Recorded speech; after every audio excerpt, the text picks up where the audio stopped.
Howdy Nets fans, yet another Brooklyn Buzz coming at you.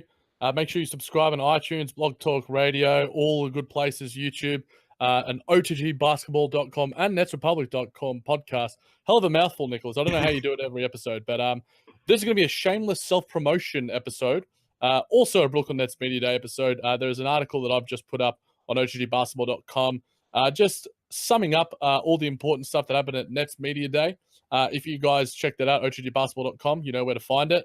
So we'll go through some of it, Nicholas. I know that you were unfortunately at work grinding away as you have to, but the Caris LeVert hype train is real. And I quote from Ed Davis here. Probably the one guy who I haven't seen play a lot is probably LeVert. I didn't really know that he had that much stuff that he can do with the ball, his footwork, and things like that. Damari Carroll continued. Caris, I think this is his year. I think this is a breakout year. Not to put pressure on him, but I've seen it every day. I've seen him tirelessly working here. And then Jarrett Dudley, before we get to Caris LeVert's comments a little bit later. I haven't seen anyone guard him in the last couple of weeks. He's scoring at will. He's athletic. When it comes to conditioning tests, he's the fastest one here. I don't know if he could handle the rock. His ball handling is better than I thought it was. He can shoot off the dribble. Nick, calm yourself down. We're going to have to only do a couple of minutes on this one.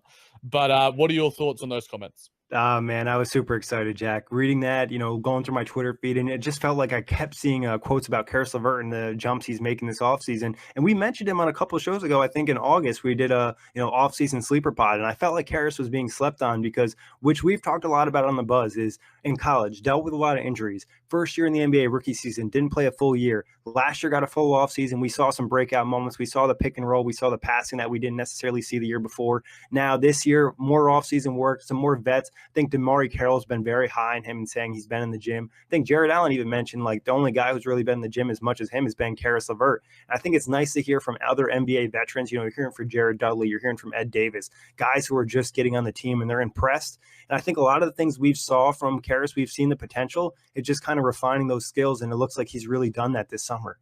Yeah, it's generally the third season where you see the sort of big breakout year from many players. We saw it from Giannis. Oladipo had it in his fifth season, but, we can see, I think it's very likely that we see a big jump from Caris LeVert. I'm literally knocking on wood so to say that he will hopefully be healthy. Thank you, sir. But LeVert's triple knock over here. We don't have enough wood available. LeVert's response again, he was just, it was just typical of him. He said, I feel like everybody's had a pretty good summer. But with it being my third year, I feel like it's definitely my turn to take a big leap.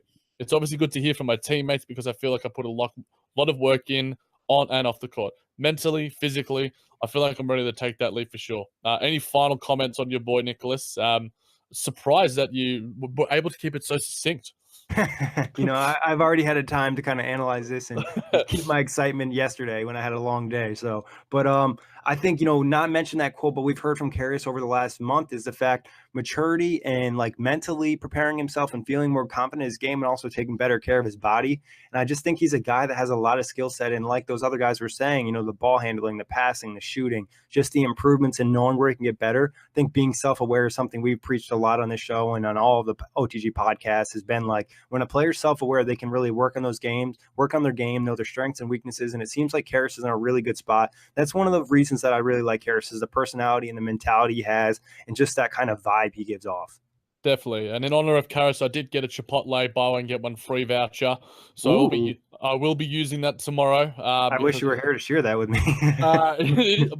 Well, my missus is, funnily enough, there's another sort of London restaurant here that she's a bigger fan of. But, buy one, get one free. In London, when you get anything for free, you definitely take advantage of it. But moving on to Spencer Dinwiddie. And he said because there were lots of trade rumors that we put forth on the Buzz as well as everywhere else. And he sort of said, being in trade rumors all summer, I guess, is two pieces. I want to be here. I love being here. I'm happy that they didn't trade me. On the flip side, the spectrum of teams calling me meant I obviously played well. I've been on the other side of the situation where obviously nobody really cared about me, what I was doing. It's cool in that respect. I guess mildly stressful, but at the same time, I can't control it, so it doesn't too much matter. It seems there's not really many more measured guys in the NBA, let alone on the Nets roster, like a guy like Spencer Dinwiddie. Yeah, I think somebody in the media, yes, in Nets media, talked about being so lucky to be able to interview guys like Spencer Dinwiddie and Jarrett Dudley, guys who are just Yeah. well thought out, very knowledgeable, and I think that's like from the Nets perspective, it feels like a positive. It's Spencer has been very appreciative of the opportunity the Nets have given him to really expand his game. Talking about Kenny giving him the green light, and it honestly seems like he may be somewhat open to a discount when it comes to the offseason. Not saying it's a lock in or anything like that, but it seems like he's really actually happy to be with the Nets. And the fact that he said it was minorly, somewhat stressful being mentioned in trade rumors, you would think that maybe he actually wants to be in Brooklyn. He likes this area and he maybe wouldn't be interested in just going to a team for the money. Because obviously, if let's say hypothetically was traded to Phoenix, he was a free agent, had a good season, they're probably going to sign him to a big contract and keep him there. So I think from the Nets perspective, that's something I really I look at a positive note. Yeah, I think it's going to be, a big future ahead for Spencer Dinwiddie, and thanks to the season that he had last year. We've talked about, I've done articles for Nets Republic in terms of the fact that I believe that he could be a six-man of the year contender in a new role. And obviously, it's going to be what Coach Kenny sort of wants from him, but it's going to be a big season from Spencer Dinwiddie. And I'm really excited to see what it can bring, because I think that there's a little less pressure on him, because obviously the pressure on him throughout the season, on and a little bit off the court, because he's sort of become the face of the Nets in a way, Yeah. taking so much responsibility, the voice of the Nets in terms of, when we're missing those calls and stuff. And I'm very happy to have him. But I think, being able to spread the load now, there's obviously plenty of pressure on a guy like D'Lo. We just mentioned Caris, LeVert, and Jarrett Allen, all these sort of guys. So I think it's going to hopefully benefit him greatly.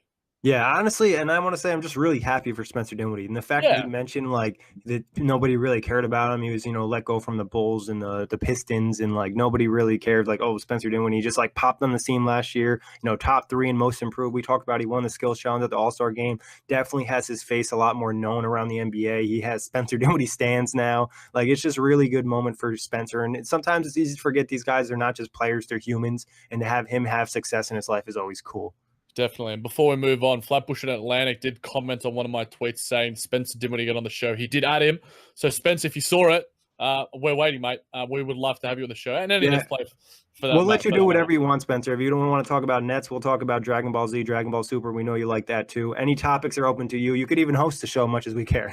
Man, when it comes to me hosting, Spencer, you'd be much better than me, my friend. Much more knowledgeable fellow. But obviously the news of the hour, Nicholas. By the time this pod comes out, who knows? It might be a reality. But Jimmy to Barclays and Rondé was sort of the key quote that I found. Jimmy Butler is a phenomenal player. Who wouldn't want to add him to their roster? I feel like we have a lot of good pieces, a lot of good assets here.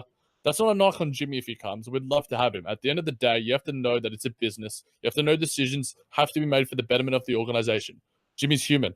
We know he's really talented, does a lot of things well. At the end of the day, we're all human. We all connect in some way. So we find out who he is and how he is as a person and make the best of it at the end of the day. What are your thoughts on the hyphens comments here? The hyphen, we share that together, Rondé and Yes, I. sir. But it's somewhat ironic in a way, and Rondé was the first one to comment on Jimmy's like status to on Instagram and whatnot. And the fact is, like, Rondé could be one of the pieces that's involved, and he's been one of the rumored pieces to be involved in a Butler trade. I think from that perspective, though, it's kind of sending a message to like star players, like, we're getting better. We'd love to have you here, but we're definitely going to do our own thing too, and we're going to continue to work even if nobody comes. Yeah, and I think it's a lot of we terminology from Rondé there. I think that's what you want to hear. He doesn't have the ego, and I think it's really nice to see. Obviously, we've done so many pods before, Nick, that will obviously leave it null and void. But I think that the comments that Rondé made there, we'll leave them for now, and we'll move on to a guy who we're very high on here at the Buzz, as are many Nets fans. But a person tweeted out to the Brooklyn Nets account, and it was sort of like a player takeover. And it said, D'Angelo, what is your personal goal this year? And D'Lo responded with playing all 82 games. What do you think of that, my friend? I think everything we've seen from him in the offseason in terms of like conditioning, exercising, strength building in his legs, his lower body, I think definitely screams that. Like, that's what he wants to do. He wants to play the whole season. And I think he knows that like last year his season got ruined by the injury. Like, we have no idea what his season would have been like, but we do know the numbers he put in the first 12 games were ridiculous. And if he were to continue to improve, which it felt like he was doing and kind of getting into the groove, and other guys were improving as well, he could have been, maybe a fringe all-star possibility or putting up some really big numbers and given the Nets some more hope and maybe even got the same extension that his friends got this summer. So I think D'Angelo understands that his health is very important for the next step in his career, because losing your rhythm on the court, especially with a smooth game like he has, it really hurts you. Yeah, this is not to demean the NBA players in any sense of it, or any athlete for that matter. But their body is their product, and Yeah. there is no person more than LeBron who is like emblematic of that. And he sort of set the standard in many ways, and going, look, if I put this much money into my body right now, then it's going to pay off in the future and extend my career 1, 2, 3, 4, 5 years, however long it may be. Now, D'Angelo's still finding his footing in that sense, and he's yet to sort of make his mark and play a long full season. 82 games would be nice. I'd be happy with 70, 75 even. If he has to miss a few games here and there because of minor tweaks, I don't want to push him too much. But if he's playing a lot of games, he's certainly going to have his name in the conversation for most improved, for all stars, all these sort of things. But he might be able to get the contract like two of his best friends did, Devin and Karl Anthony Towns.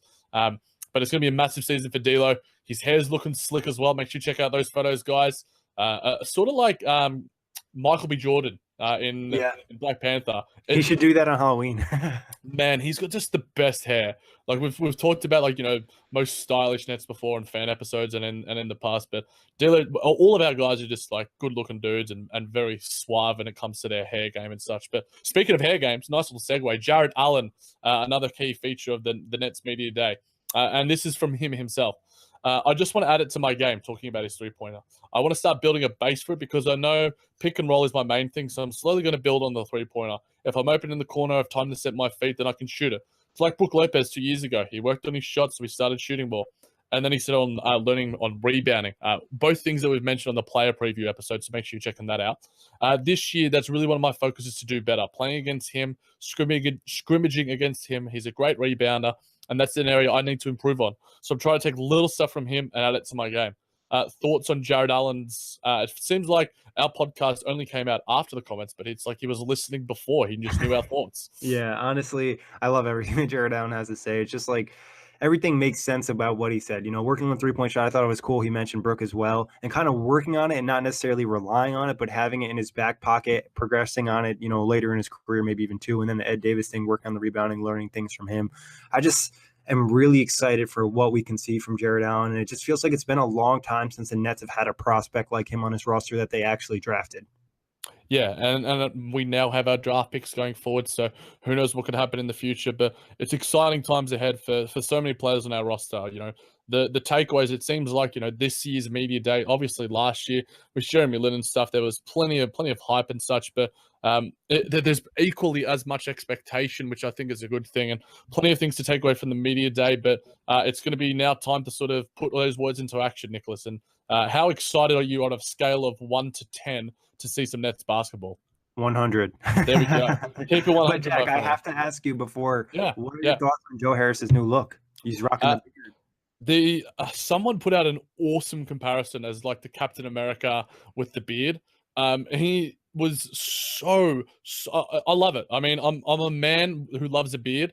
I think Nicholas Letourneau of NetsRepublic.com also put out the fact that he's like a mountain man. I just love it. Anything that Joe Harris does. And funnily enough, I remember like following the media day, and there was photos trickling out. And I mentioned this on a previous pod. And I was like, at Brooklyn Nets, where's Joe Harris? Where is he? I need him at the media day. And then they responded, and they showed me a photo of him. So it's just a nice little response. And anything he can do no wrong. He needs to get a Twitter page so I can add him a little bit more and slide into those DMs. But Joe Harris is a marvelous man, as are all 20 guys who are going into training camp. Also, another thing that we didn't mention, I felt like there was a lot of love for Ed Davis. Like a lot of love from, Caris LeVert to Damari Carroll, just like having another guy on the team that can do the little things. I think Damari mentioned something along the lines of like every day in pickup, you see him doing the little things. And if he's doing it in pickup, like, he's definitely going to be doing the game. He's going to be doing it a little bit meaner too. And like we said, Jarrett Allen could learn a lot from him. And I think even LeVert mentioned something, having Ed Davis on the roster and having somebody who screens very well and finishes everything down low. So it looks like they're excited. And we've been really excited about Ed Davis. And he just seems like a guy that isn't a big name player, but he's just like one of these guys in your roster that you tend to love because he does all that dirty work. Yeah, definitely. And I mean, if you're looking for some video content, Nets Republic on YouTube have some really awesome Great photos interviews. too. Great photos, great interviews. So, you've got it all there. You've got the podcast. You can find us on netsrepublic.com, iTunes, Blog Talk Radio, otgbasketball.com, Google Play, anywhere you listen to your podcasts. Nicholas, I like doing this hosting thing every now and then. Thanks for joining me. Yeah, it was a pleasure, Jack, as always. And Jack, make sure you shout out yourself because you write some great articles for Nets Republic too. So check that out.